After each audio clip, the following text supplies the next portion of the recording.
ஈரானிய கப்பல்களிலிருந்து மீட்கப்பட்டவர்கள் தொடர்பில் சர்வதேச கடல்சார் சட்டங்கள் பின்பற்றப்படும் என இலங்கை வெளிவிவகார அமைச்சர் விஜித்த ஹேரத் தெரிவித்துள்ளார். இந்தியாவில் இடம்பெற்ற ரைஷ்னா மாநாட்டில் கலந்து கொண்டு அவர் இதனை குறிப்பிட்டுள்ளார். There were two organs are there. IORA's Blue Economy Framework is there, and climate change strategic agenda also there. We have adopted those two things 24th council meeting in 2025. Therefore, if we can reinstate international laws, then we can face any challenges. As a country, Sri Lanka faces so many challenges, and all other countries also face so many challenges. Therefore, we need strengthening the international laws. இதன்போது இலங்கைக்கு அப்பாலான கடற்பரப்பில் இடம்பெற்ற அமெரிக்க நடவடிக்கை இலங்கையின் பாதுகாப்புக்கும் இறையாண்மைக்கும் எவ்வாறான தாக்கங்களை ஏற்படுத்தும் என்பது தொடர்பான விடயங்கள் குறித்து அமைச்சரிடம் கேள்வி எழுப்பப்பட்டது. இதற்கு பதிலளித்த அமைச்சர் விஜித்த ஹேரத், இந்த விவகாரத்தில் ஐக்கிய நாடுகளின் கடல்சார் சாசனம், அதாவது சர்வதேச சட்டங்களை பின்பற்ற வேண்டி ஏற்படும் என நினைக்கின்றேன். இதில் இந்து சமுத்திர விளிம்பு நாடுகளினது சங்கங்களின் நீல பொருளாதார சட்டம் மற்றும் காலநிலை மாற்றங்கள் தொடர்பான மூலோபாய செயற்பாடுகள் ஆகிய இரண்டு விடயங்கள் தொடர்பில் கருத்தில் கொள்ள வேண்டும். இலங்கை இந்த விடயங்கள் தொடர்பான ஐக்கிய நாடுகளின் மாநாட்டில் 2025 ஆண்டில் இணக்கப்பாடுகளை எட்டியுள்ளது. எம்மால் சர்வதேச சட்டங்களை மீண்டும் உறுதிப்படுத்த முடியுமானால் இந்த ஒரு சவால்களுக்கும் இலங்கையினால் முகம் கொடுக்க முடியும். உலகின் பல நாடுகளைப் போலவே ஒரு நாடாக இலங்கையும் பல சவால்களுக்கு முகம் கொடுக்கிறது. எனவே நாம் சர்வதேச சட்டங்களை பலப்படுத்த வேண்டும் என்பதுடன் அந்த சட்டங்களை நடைமுறைப்படுத்துவது மிகவும் அவசியமானதாகும் என அமைச்சர் தெரிவித்தார். இதனிடையே ஈரானிய கப்பலிலிருந்து மீட்கப்பட்டவர்கள் மீள ஒப்படைக்கப்படுவார்களா என அமைச்சர் விஜித்த ஹேரத்திடம் கேள்வி எழுப்பப்பட்டது.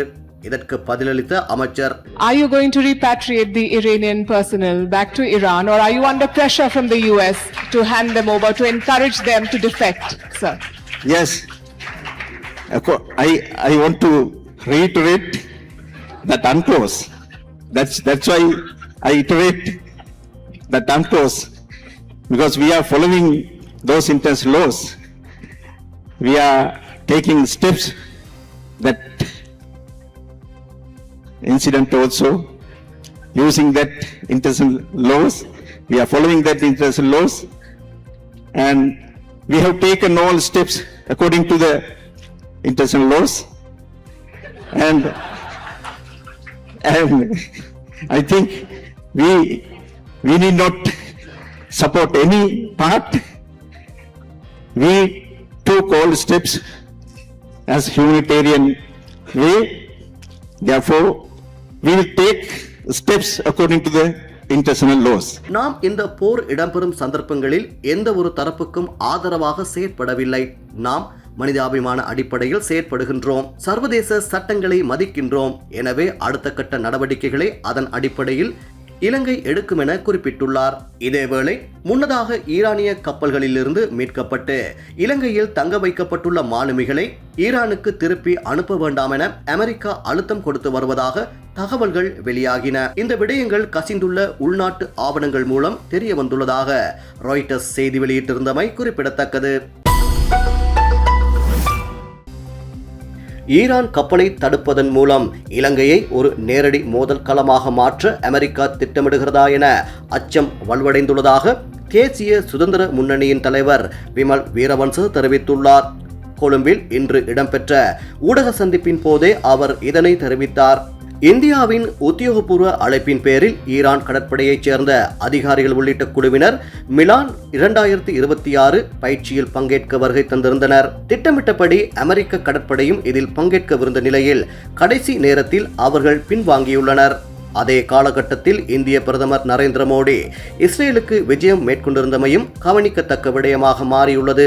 ஈரான் போர்க்கப்பல் மீது தாக்குதல் நடத்தும் நோக்கம் இருந்ததாலேயே அமெரிக்கா இந்த போர் பயிற்சியிலிருந்து விலகி இருக்கலாம் என்ற சந்தேகம் எழுந்துள்ளது. நமது நாட்டிற்கு அழைக்கப்பட்ட ஈரான் குழுவினர் மீது நீர்மூழ்கி கப்பல் மூலம் தாக்குதல் நடத்த திட்டமிடப்பட்டிருந்தது குறித்து இந்திய உளவுத்துறையான ரோவிற்கு தெரியாமல் இருக்க வாய்ப்பில்லை.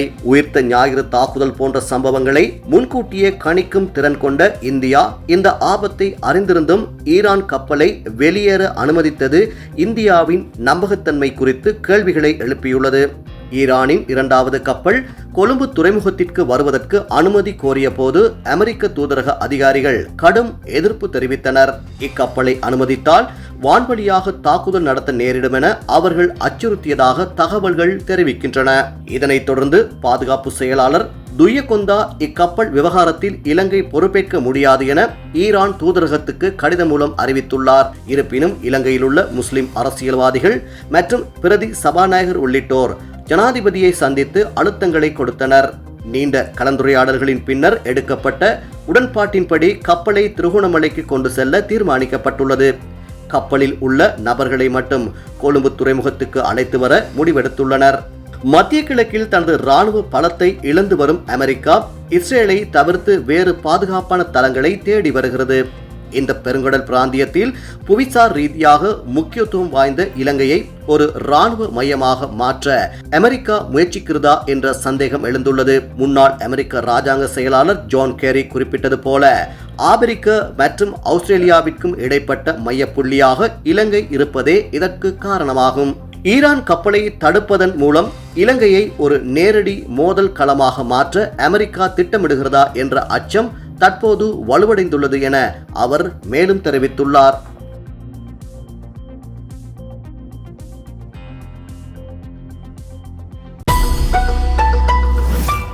மூழ்கடிக்கப்பட்ட ஈரானிய போர்க்கப்பலிலிருந்து மீட்கப்பட்ட பணிக்குழாமையும் இலங்கையின் பொறுப்பில் உள்ள இரண்டாவது ஈரானிய கப்பலில் உள்ள பணிக்குழாமையும் மீண்டும் ஈரானுக்கு அனுப்ப வேண்டாம் என கொழும்பில் உள்ள அமெரிக்க தூதரகம் இலங்கை அதிகாரிகளுக்கு அழுத்தம் கொடுத்து வருவதாக ராய்ட்டர்ஸ் செய்தி வெளியிட்டுள்ளது. அமெரிக்க ராஜாங்க திணைக்களத்தின் உள்ளக தகவல்களை மேற்கோள் காட்டி அந்த சேவை இதனை தெரிவித்துள்ளது. பொறுப்பேற்கப்பட்டுள்ள பணிக்குழாமை ஈரானின் பரப்புரை நோக்கங்களுக்காக பயன்படுத்துவதை தவிர்ப்பதற்கும் அத்தகைய முயற்சிகளை குறைப்பதற்கும் அமெரிக்கா இந்த கோரிக்கையை விடுத்துள்ளதாக தெரிகிறது. கடந்த புதன்கிழமை காலிக்கு அப்பால் 19 மைல் தொலைவில் இந்திய பெருங்கடலில் வைத்து ஈரானிய போர்க்கப்பல் அமெரிக்க நீர்மூழ்கி கப்பல் ஒன்றினால் மூழ்கடிக்கப்பட்டது. இச்சம்பவத்தில் ஏராளமான பணிக்குழாமினர் உயிரிழந்ததுடன் உயிர் தப்பிய 32 பேர் இலங்கை கடற்படையினரால் கரைக்கு கொண்டு வரப்பட்டனர். அதன் பின்னர் அவர்கள் மேலதிக சிகிச்சைகளுக்காக வைத்தியசாலையில் அனுமதிக்கப்பட்டனர். இதே நேரம் ஈரானின் மற்றொரு கப்பல் தற்போது திருகோணமலை துறைமுகத்தில் பாதுகாப்பாக தரித்து நிற்பதோடு அந்த கப்பலில் இருந்து 208 பேர் வெளிசரை முகாமில் தங்க வைக்கப்பட்டுள்ளமை குறிப்பிடத்தக்கது. ஆஸ்திரேலியர்களுக்கு இலங்கை ஒரு அதிக அபாயகரமான சுற்றுலா தலமாக வகைப்படுத்தப்பட்டுள்ளதாக வெளியாகும் செய்திகளை கொழும்பில் உள்ள ஆஸ்திரேலிய உயர்ஸ்தானிகர் ஆலயம் நிராகரித்துள்ளது. இலங்கைக்கான ஆஸ்திரேலியாவின் உத்தியோகபூர்வ சுற்றுலா அறிவுறுத்தல் மட்டத்தில் எவ்வித மாற்றமும் ஏற்படவில்லை என உயர்ஸ்தானிகர் ஆலயம் குறிப்பிட்டுள்ளது. துல்லியமான மற்றும் புதுப்பிக்கப்பட்ட சுற்றுலா ஆலோசனைகளுக்கு உத்தியோகபூர்வ ஸ்மார்ட் டிராவலர் இணையதளத்தை மாத்திரம் நம்பியிருக்குமாறு ஆஸ்திரேலிய பிரஜைகளிடம் அந்த அலுவலகம் கோரிக்கை விடுத்துள்ளது. சமூக ஊடகங்களில் பரவி வரும் சில செய்திகள் இலங்கைக்கான ஆஸ்திரேலியாவின் சுற்றுலா அறிவுறுத்தல்களில் மாற்றங்கள் ஏற்பட்டுள்ளதாக தவறான தகவல்களை பரப்புவதாக உயர்ஸ்தானிகர் ஆலயம் சுட்டிக்காட்டியுள்ளது.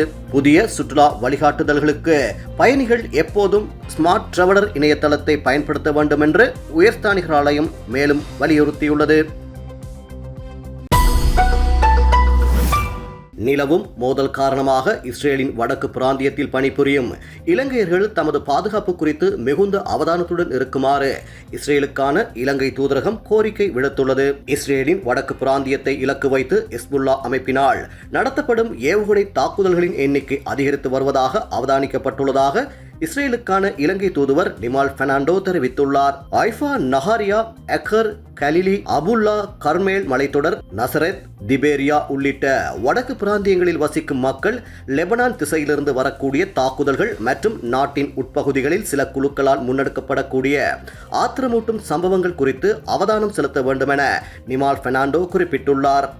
எவ்வாறாயினும் தற்போது ஈரானிலிருந்து முன்னெடுக்கப்படும் தாக்குதல்களில் குறைவு காணப்படுவதாக அவர் மேலும் தெரிவித்துள்ளார். வடக்கு இஸ்ரேல் பிராந்தியத்தில் 9,000க்கும் மேற்பட்ட இலங்கையர்கள் பணிபுரிந்து வருவதால் அந்நாட்டு பாதுகாப்பு படைகள், அரச ஊடகங்கள் பிஃபா நிறுவனம் மற்றும் தூதரகம் வழங்கும் அறிவுறுத்தல்களை தொடர்ந்து பின்பற்றுமாறு கேட்டுக் கொள்ளப்படுகின்றார்கள்.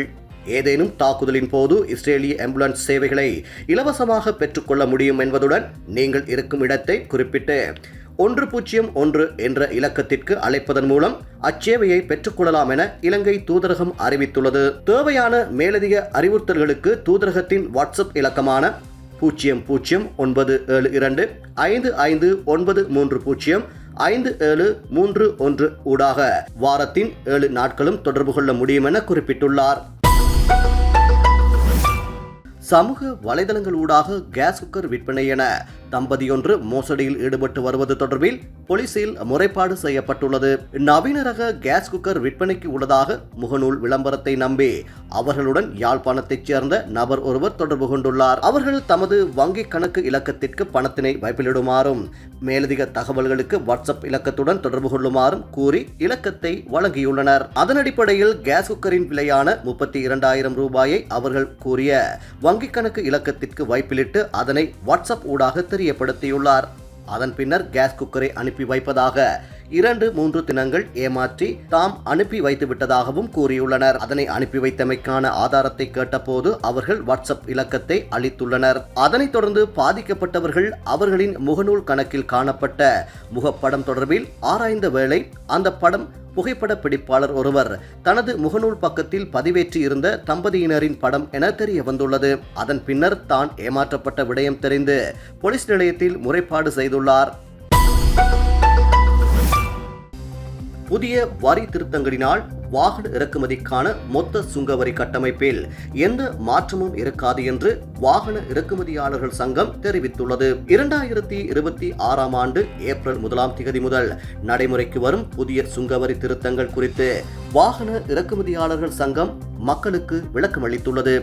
நிதியமைச்சின் நிதிக் கொள்கை திணைக்கள அதிகாரியிடமிருந்து பெறப்பட்ட தரவுகளின்படி வரி அமைப்பில் பின்வரும் மாற்றங்கள் மேற்கொள்ளப்பட உள்ளதாக தெரிவிக்கப்படுகிறது. அதன்படி சுங்க இறக்குமதி வரி தற்போதுள்ள 20% வரி விகிதம் 30% உயர்த்தப்பட உள்ளதுடன் சுங்க வரி மேலதிக கட்டணம் தற்போது நடைமுறையில் உள்ள 50% மேலதிக கட்டணம் மற்றும் ஒரு வர்த்தமானி அறிவித்தலின் மூலம் ரத்து செய்யப்பட உள்ளது. இந்த வரி திருத்தங்களின் ஒட்டுமொத்த விளைவாக வாகன இறக்குமதிக்கான மொத்த சுங்க வரி கட்டமைப்பில் எந்த மாற்றமும் இருக்காது என்று வாகன இறக்குமதியாளர்கள் சங்கம் உறுதியளித்துள்ளது.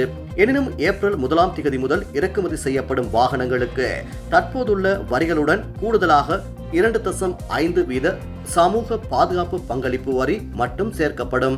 இதுவே வாகன இறக்குமதியாளர்களுக்கு ஏற்படும் ஒரு மேலதிக செலவாகும் என்றும் சுங்கம் மேலும் தெரிவித்துள்ளமை குறிப்பிடத்தக்கது.